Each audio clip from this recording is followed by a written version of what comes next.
Greetings, non-robotic mortals.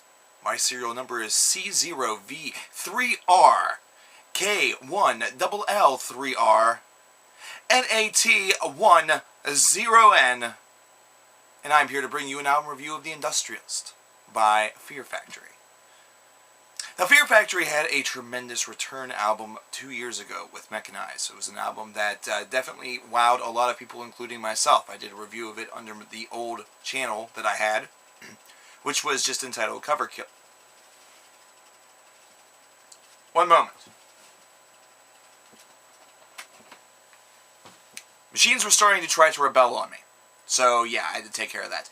This is basically what the whole entire concept of this album is all about. It's all about a machine that's able to start to transmit some memories and starts to develop emotions and feelings and kind of have a zest for human life. And this is a return to the concept album for the boys, and this is also, in a way, an anniversary year. It has been 20 years since the release of their first album, Soul of the New Machine. So, with this record, they opted to go back to the whole concept, and it's a very, very interesting concept, and it's done in a very unique way, I think at least, because this was, for the most part, recorded as a two-piece, with a drum machine that was aided by a gentleman from the band Evolved. So, overall, whenever you bring the two principal members of Fear Factory together working on this project, and then bringing in a guy who's able to bring in just some technical production work on the drums, which he is very, very well known for, then you really have the material to potentially have a fantastic record. And for the most part, this album really is a fantastic affair. I really like the intensity on this album. I like the mix between, the very rage-induced, the very, powered and passionate, like, yelling that you hear in this industrial metal affair, while at the same time, they're also able to combine the singing, the clean singing, so to speak, the very harmonic singing, the voice that is brought about from that.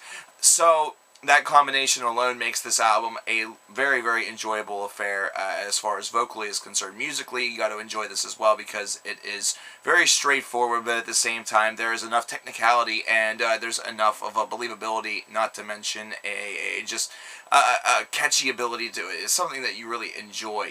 This is not something that's necessarily going to bog you down with things that you have to overthink. Riffs that you have to overthink, progression patterns that you have to overthink. Everything is presented to you in a very logical fashion, which is very good. It's something that definitely helps out a listener. It's something that makes everything just a little bit more real and a little bit more in your face.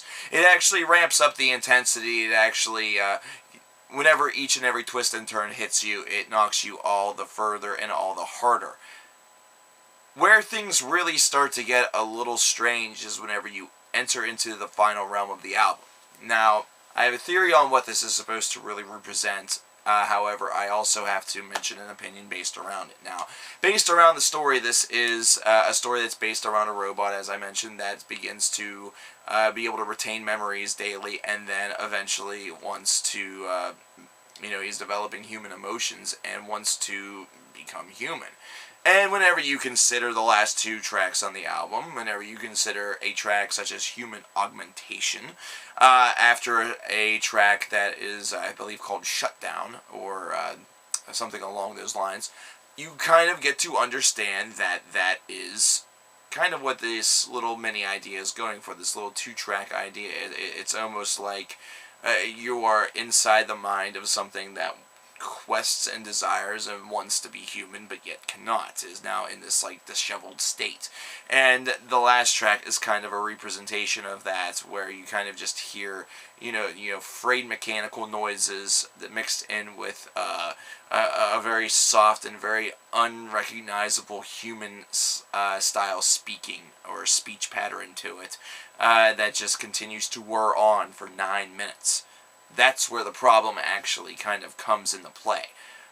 This is entirely too lengthy. This is something where the point could have been presented and gotten across Not in 9 minutes. It could have been done so in 3. It could have been done so in 4. It could have been done so in 2. I mean, this is not an idea that needs to be drilled into your skull unless there is a purpose behind it, unless that there was supposed to be an accompanying, movie that this little portion is supposed to adequately set the soundtrack for. I understand that concept albums are sometimes supposed to kind of take that little side, take that realism, that visual aspect, and transcribe it into music, and sometimes it just sort of gets lost in the translation. And this is one of those moments where the translation is, kind of easy to follow, but it's something where it's beaten into your skull, and it really brings down the album. This is an album that was going very, very well, kicking in high gear, all cylinders, all pistons were blaring, and everything was going just fine. And then the last, 11 minutes of this disc are dedicated to, this little experiment in 2 different tracks. One that is very short, less than 2 minutes, and one that is increasingly and largely a part of the final, the final side of the album. And this really brings it down. This just destroys the flow. Now, I understand that I am also the same person that says that the last track is usually where bands tend to try something unique, something that's outside of the box, something that is, not completely what they typically do. However, there's also the idea of finishing with your best foot forward. Now, I just reviewed that Rush album, Clockwork Angels, where the final track, The Garden, really was just a nice encapsulation of the entire affair and just worked beautifully. This album here, not so much. Human Augmentation actually destroys the album. It is an album that is really going to be tainted a little bit by this experiment, unless, of course, there's a movie that's developed for it, or there's a little bit more of an explanation behind it. And it's really just something where this is an experiment that doesn't work on the audio landscape, on the audio landscape, as opposed to without the necessity of visual aid. So, with that said, that really just bears down the latter part of the album and kind of leaves you a little bit disappointed, because you see a 9-minute long Fear Factory track, and the first thing that comes to your mind is certainly not, random robot noises whirring and frayed human speech patterns.